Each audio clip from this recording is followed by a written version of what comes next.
Hello everyone, हमने correlation start किया हुआ था। कोरिलेशन की हम डेफिनेशन, उसकी डिग्रीज और उसकी कैरेक्टरिस्टिक्स और कॉजेशन के साथ उसका क्या रिलेशन है ये कर चुके हैं। अब बात आती है प्रॉपर्टी की, और ये कहो कि मेन पार्ट ऑफ कोरिलेशन की, अगर थ्योरेटिकल में कोई मेन पार्ट है कोरिलेशन का तो वो क्या है, उसकी प्रॉपर्टीज या फिर आप उसकी कैरेक्टरिस्टिक्स कह सकते हो। ये बहुत ही इम्पोर्टेंट है और हर बार क्वेश्चन में ये थ्योरेटिकल या फिर एमसीक्यू में पूछी जाती हैं, तो इन्हें हम अच्छी तरह से डिटेल में बिल्कुल समझेंगे। जो सबसे फर्स्ट है वो है limit of coefficient of correlation. Coefficient of correlation क्या है कि लिमिट में होता है। लिमिट का मतलब होता है कि एक नंबर्स जैसे -1 से हमेशा -1 से 0 + 1 के बीच में होगा। कहने का मतलब क्या है कि -1 के इक्वल या फिर इससे बड़ा होगा और इससे छोटा या इक्वल, यानी कि ना तो +1 से बड़ा होगा ना -1 से छोटा होगा। इट मीन्स ये इन के बीच में, इन लिमिट के बीच में हमारा जो कोरिलेशन है वो आएगा। अगर हमारा कोरिलेशन 0 आता है इट मीन्स उसमें कोई कोरिलेशन है ही नहीं, वो आपस में क्या है, इंडिपेंडेंट वेरिएबल है, उनमें कोई रिलेशन नहीं है। अगर -1 आता है तो परफेक्ट नेगेटिव कोरिलेशन, +1 आता है तो परफेक्ट पॉजिटिव कोरिलेशन है। ये हमने डिग्री ऑफ कोरिलेशन में कर लिया था। कैरेक्टरिस्टिक्स में सिर्फ क्या आता है कि ये किन लिमिट्स के बीच में वेरी करता है, तो -1 to +1 के बीच में ये हमारी कोरिलेशन की जो डिग्री है वो आती है। Change of origin and scale, arithmetic mean जब हमने करवाया तो उस टाइम हमने ओरिजिन और स्केल का एक एग्जांपल के थ्रू करवाया था।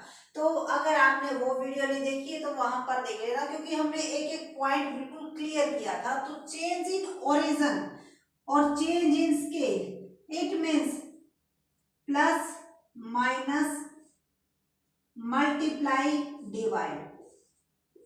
कोरिलेशन के जो नंबर ऑफ आइटम है उनको हम प्लस माइनस कर ले या फिर डिवाइड मल्टीप्लाई कर ले तो उनके आंसर पर नो इफेक्ट, कोई भी इफेक्ट नहीं पड़ेगा। जो हमारा आंसर आना है, जो हमारी डिग्री ऑफ कोरिलेशन है वो वही रहेगी।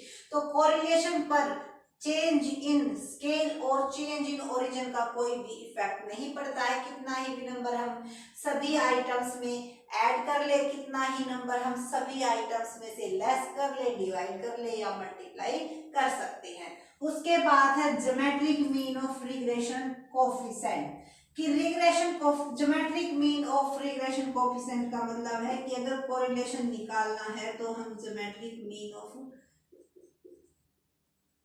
तो हमारा क्या आ जाएगा, कोरिलेशन आ जाएगा कि ज्योमेट्रिक मीन होता है रिग्रेशन कोफिशिएंट का क्या, कोरिलेशन। उसके बाद प्योर नंबर, देखो एक ना यहीं पर जो हमारा कॉन्सेप्ट है वो झलक के आता है कि जब भी हम पॉइंट पढ़ते हैं अगर हमारा कॉन्सेप्ट क्लियर है तो हमें तुरंत आंसर आ जाता है। प्योर नंबर्स का हमने क्या बताया था कि यूनिट फ्री होता है। इट मींस इसमें हम एक दूसरे का क्या कर सकते हैं, कंपैरिजन पॉसिबल है। ये नहीं है कि जैसे अब वर्षा है उसको हम किस में नापते हैं, इंचों में नापते हैं, लेकिन अगर गेहूं लिया जाए तो उसे हम टनों में मापते हैं। लेकिन दोनों का हम क्या कर सकते हैं, आपस में कोरिलेशन के बेस पर कंपैरिजन कर सकते हैं। जरूरी नहीं है कि जिसके साथ उसका कंपैरिजन कर रहे हैं वो उसी यूनिट में हो। क्यों? क्योंकि ये क्या है, कोफिशिएंट ऑफ कोरिलेशन, और कोफिशिएंट का मतलब ही क्या होता है, यूनिट फ्री। क्यों? क्योंकि ये क्या है, रिलेटिव मेजर है।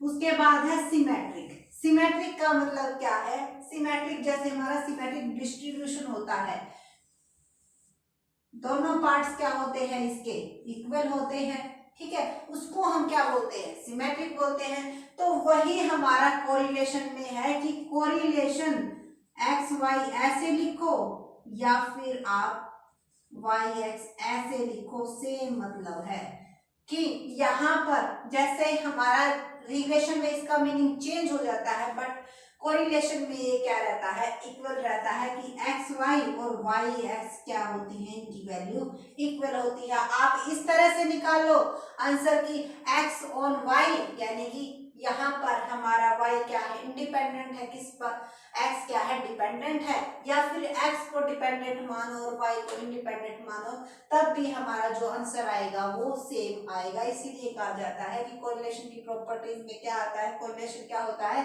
सिमेट्रिक होता है। तो एक बार इसको फिर रिवाइज कर लेते हैं। Limits of correlation of coefficient कितने के बीच में वेरी करती है, -1 टू +1। अगर परफेक्ट नेगेटिव है तो -1, परफेक्ट पॉजिटिव है तो +1, और कोई कोरिलेशन नहीं है तो आंसर क्या आएगा, 0 आएगा।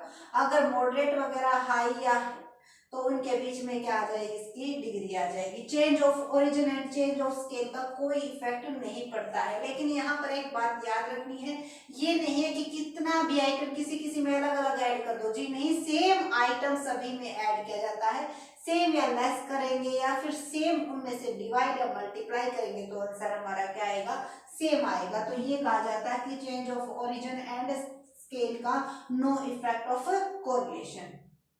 Geometric mean of regression coefficient, regression coefficient का अगर ज्योमेट्रिक मीन निकालते हैं तो हमारा क्या निकल के आ जाता है, कोरिलेशन निकल के आ जाता है। उसके बाद कोफिशिएंट ऑफ कोरिलेशन की जो वैल्यू निकल के आती है वो क्या होती है, प्योर नंबर होती है। इट मींस यूनिट फ्री होती है। क्यों, कोफिशिएंट ऑफ कोरिलेशन क्या है, रिलेटिव मेजर है, और रिलेटिव मेजर हमेशा ही यूनिट फ्री होता है।